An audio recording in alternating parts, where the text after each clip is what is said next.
मसीह यीशु में आप सबकी सलामती हो। आपकी भी सलामती हो। खुदावन यहोवा खुदा ने फरमाया कि तुम लोग मेरी इबादत करो तो मैं तुम्हारे रोटी पानी पर बरकत दूंगा। और ज़बूर नवीस 47वें ज़बूर के अंदर फरमाते हैं कि मदा सराई करो, खुदा की मदा सराई करो, मदा सराई करो, हमारे बादशाह की मदा सराई करो, क्योंकि खुदा सारी ज़मीन का बादशाह है। अकल से मदा सराई करो। और मुक़द्दस पौलुस रसूल फरमाते हैं कि रूह और सच्चाई से उसकी प्रस्तिश करो, क्योंकि खुदा रूह और सच्चाई से साथ प्रस्तिश करने वाले परस्तार जो है वो ढूंढता है कि कौन से परस्तार हैं जो रूह और सच्चाई से उसके प्रस्तिश उसके इबादत करते हैं।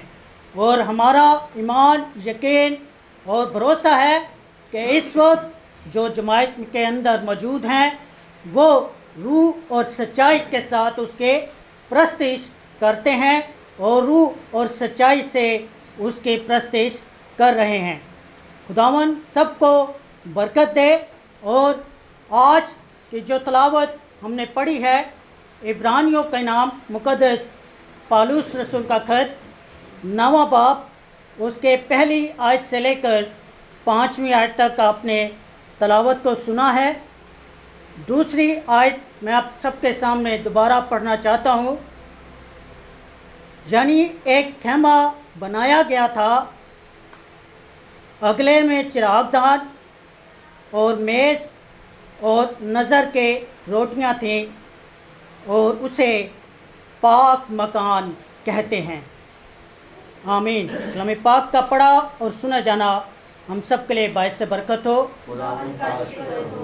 आए हम सब अपने सरों को झुकाएं और इस पाक कलाम को समझने के लिए खुदावंद से अकल और दनाई मांगे कि वो हमें आसमानी अकल और दनाई अता करे कि इस पाक कलाम को बेहतर तरीके से उसकी दी हुई अकल के साथ समझने वाले बने।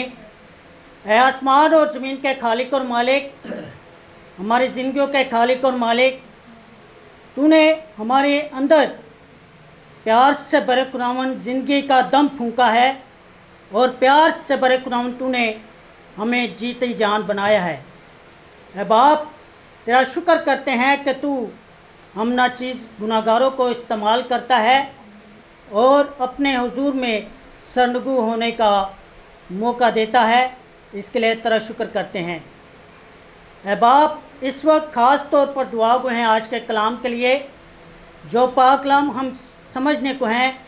हमें आसमानी अकल दनाई फहमत आकर कि मैं इसे सुनने वाले ना बने बल्कि इस पर अमल करने वाले बने और इसे दूसरों तक पहुंचाने वाले बने।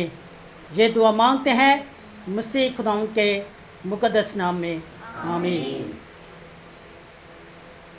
आज हम खेमा, हैकल या खुदा के घर के पाक मकान के बारे में और उस पाक मकान के ऊपर जो चीज़ें थीं उनके बारे में सीखने की कोशिश करेंगे। आजकल हम इस पाक मकान को पुलपट कहते हैं। इस पुलपट के पर क्या चीज़ें होती थीं?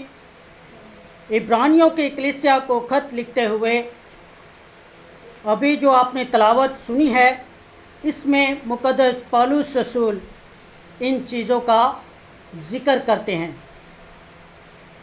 यानी पहले नंबर पर क्षमादान, दूसरे नंबर पर मेज़ और तीसरे नंबर पर नज़र के रोटियां।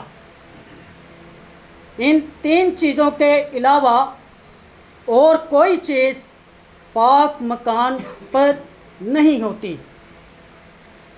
ये तीन चीज़ें खुदा के घर में ख़ास अहमियत रखती हैं। खुदावन ने इनके बनाने और हर एक के रखने की जगह के मुतल्लिक बेहुक्म दिया। इनसे हम ये सीखते हैं कि खुदा के घर में कौन सी अशिया होनी चाहिए। खरूज की किताब के 25वें बाब में इन तीनों चीज़ों के बनाने का हुक्म दिया गया है। उस जमात में जहाँ खुदा मौजूद है, हम किन चीज़ों की तवक्का कर सकते हैं?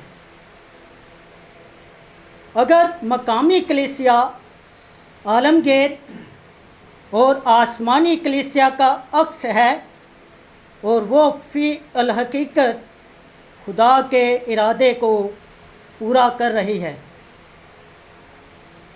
तो इसमें इन खूबियों और खासियतों का होना लाजमी है जो ये मेज़, शमादान या कुर्बान गाह पेश करती हैं।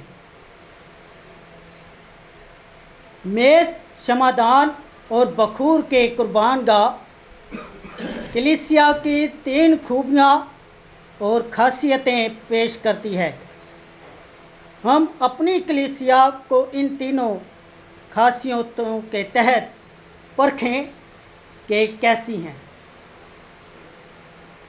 पहले नंबर पर हम सीखेंगे कि नज़र की रोटियों की मेज़।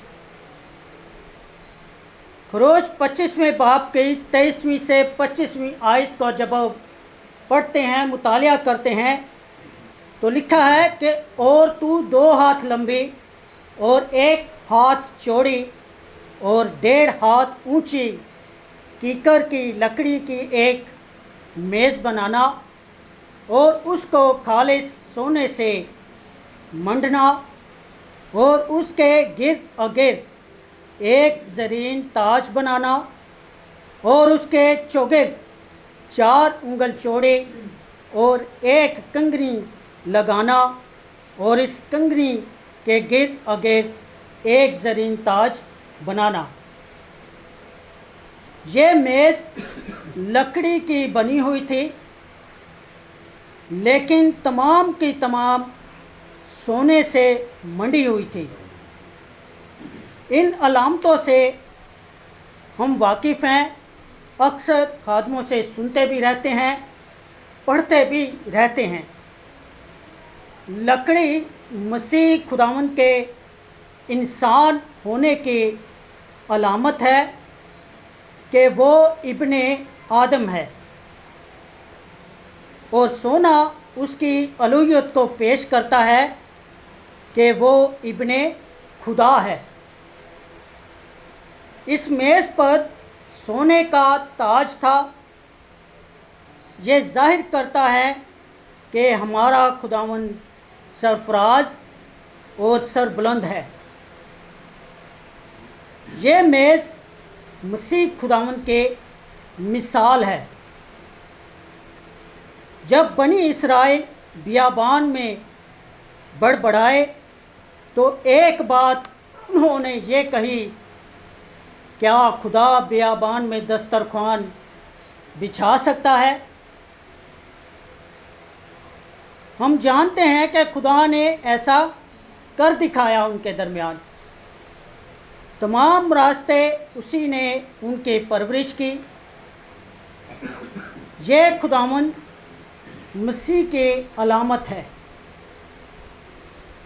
जब तक हम परदेसी और मुसाफिर हैं, मुश्किलात और आजमाइशों में से गुज़रते हैं, हम इलाही मदद के मोहताज हैं।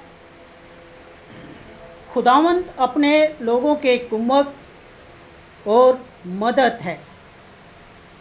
उसके वसाइल जो हैं कभी ख़त्म नहीं हो सकते और मसीह के बेक़ियास दौलत अपने लोगों के तमाम ज़रूरतों को पूरा करने के लिए काफ़ी बल्कि बहुत ज़्यादा है। ये मेज़ हर जगह उनके साथ साथ रही।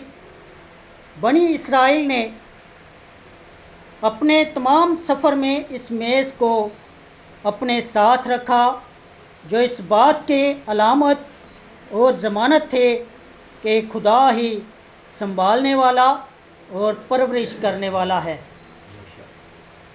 اور پھر دوسرے نمبر پر روٹی، اور اس روٹی کے بارے میں احبار کی کتاب 24ویں باب 5ویں آیت، اور تم میدا لے کر 12 گردے پکانا۔ میز پر روٹی کے گردے رکھے جاتے تھے، لیکن یہ روٹی کہاں سے آتی تھی اور کس سے تیار کی جاتی تھی؟ روٹی بھی مسیح خداوند کے علامت ہے۔ یوحنا کی انجیل 6 باب کے 51ویں آیت کو جب ہم پڑھتے ہیں تو وہاں پہ لکھا ہے کہ میں ہوں وہ زندگی کی روٹی جو آسمان سے اترے، اگر کوئی اس روٹی میں سے کھائے تو ابد تک زندہ رہے گا، بلکہ جو روٹی میں جہان کی زندگی کے لیے دوں گا وہ میرا گوشت ہے۔ ایماندار کو جو زندگی حاصل ہے وہ خداوند یسوع مسیح کے موت کا پھل ہے۔ یوں میز اور روٹی دونوں مسیح خداوند کے علامت ہیں۔ یہ 12 گردے، 12 روٹیاں 12 قبیلوں کو پیش کرتی ہیں جو مقدس کے گرد ڈیرے ڈالتے تھے۔ یہ روٹیاں کل بنی اسرائیل کو بھی ظاہر کرتی ہیں، جو تعداد میں تقریباً 20 لاکھ تھے۔ خدا ان کے بیچ میں تھا اور ان کی نگاہیں اسی پر لگی رہتی ہیں۔ ان روٹیوں کے ساتھ قطار کے اندر جو میز کے اوپر روٹیوں کی قطار تھے، اسی قطار میں لبان بھی رکھا جاتا تھا۔ لبان خوشبودار چیز ہے۔ یہ خداوند یسوع مسیح اور اس کے نام کی خوبصورت تشبیہ ہے۔ جس طرح لبان تمام روٹیوں پر تھا، اسی طرح مسیح کا نام اس کے تمام لوگوں پر ہوتا ہے۔ اور پھر تیسرے نمبر پر شمعدان۔ یہ شمعدان سونے کے ایک ہی ٹکڑے کا بنا ہوا تھا۔ یہ ایک کنتار سونے کو گھڑ کر بنایا گیا تھا۔ بس ظاہر ہے کہ یہ شمعدان کافی قیمتی تھا۔ شمعدان مسیح کے ذاتی نہیں بلکہ مجموعی حیثیت کو پیش کرتا ہے۔ یہ مسیح اور اس کے لوگوں کو باہمی گواہی کی مثال ہے، جس سے خدا کا مقدس منور اور روشن رہتا تھا۔ شمعدان ایک ہی ٹکڑے کو گھڑ کر بنایا گیا تھا، مختلف ٹکڑوں کو جوڑ کر نہیں بنایا گیا۔ شاخیں ڈنڈی کے ساتھ پیوست نہیں کی گئی تھیں، بلکہ وہ اسی میں سے بنائی گئی تھیں۔ ہوا بھی آدم کے سر یا پاؤں سے نہیں بلکہ اس کے پہلو سے نکالی گئی تھی۔ وہ اس کی مددگار بنائی گئی تھی۔ جب اسے آدم کے سامنے پیش کیا گیا تو اس نے کہا، یہ تو اب میری ہڈیوں میں سے ہڈی اور میرے گوشت میں سے گوشت ہے۔ افسیوں کو خط لکھتے ہوئے پولس رسول یوں فرماتے ہیں، ہم اس کے بدن کے عضو ہیں۔ یہ بھید تو بڑا ہے، لیکن میں مسیح اور کلیسیا کی بابت کہتا ہوں۔ افسیوں 5واں باب اور اس کے 30ویں اور 32ویں آیت۔ شمعدان کلیسیا کی مسیح کے ساتھ گہری پیوستگی کا بھید پیش کرتے ہیں۔ اس ڈنڈی اور شاخوں کی یگانگت یا مسیح اور اس کے لوگوں کی یگانگت کا مقصد یہ ہے کہ روشنی دی جائے۔ پولس رسول کرنتھیوں کو خط لکھتے ہوئے فرماتے ہیں، پہلا کرنتھیوں اس کا پہلا باب 9ویں آیت، کہ خدا سچا ہے جس نے تمہیں اپنے بیٹے ہمارے خداوند یسوع مسیح کی شراکت کے لیے بلایا ہے۔ یوحنا رسول فرماتے ہیں، پہلا یوحنا پہلا باب اور اس کے 7ویں آیت، اگر ہم نور میں چلیں جس طرح کہ وہ نور میں ہے تو ہماری آپس میں کیا ہے؟ شراکت ہے۔ چونکہ مسیح نور ہے، اس لیے ہم بھی اس میں شامل ہو کر نور ہیں۔ روشنی خدا کے گھر کی خصوصیت ہے، لیکن یہ روشنی قدرتی نہیں ہے، کیونکہ سورج کی روشنی کے لیے مقدس میں داخل ہونے کا کوئی راستہ نہ تھا، اس لیے کہ تختے آپس میں خوب گٹھے ہوئے تھے اور ان کے آگے نیلے فیتوں اور سونے کی گنڈیوں سے پردے لٹکتے تھے۔ مسکن سونے کے شمعدان سے روشن رہتا تھا، اور یہ الہی بندوبست تھا۔ شمعدان میں لٹو اور پھول بھی تھے۔ خیال ہے کہ پھول اس کی دائمی تازگی اور خوبصورتی کو بیان کرتے ہیں۔ سب درختوں میں بادام کا درخت پہلے کھلتا ہے۔ اس صورت میں مسیح بہار کی نئی زندگی کا اعلان کرتا ہے۔ شمعدان کے اندر تیل بھی ڈالا جاتا تھا، اور یہ تیل عموماً روح القدس کے طرف اشارہ کرتا ہے۔ مسیح یسوع ہی تمام خدمت کا مرکز ہے۔ شمعدان کی روشنی مسیح کی خوبیوں کا اظہار ہے۔ شمعدان مسیح اور اس کے بدن کو اور روشنی اس کی اپنی ذات کو پیش کرتی ہے۔ روشنی پاک ہے جو غلیظ تر جگہوں میں بھی چمکتی ہے۔ اسی طرح مسیح خداوند گنہگار، باغے اور گھنونے انسانوں کے درمیان رہا تو بھی بے عیب رہا۔ جس طرح روشنی میں چمک ہے، ویسے ہی یسوع مسیح بھی ہے۔ وہ باپ کے جلال کا پرتو ہے۔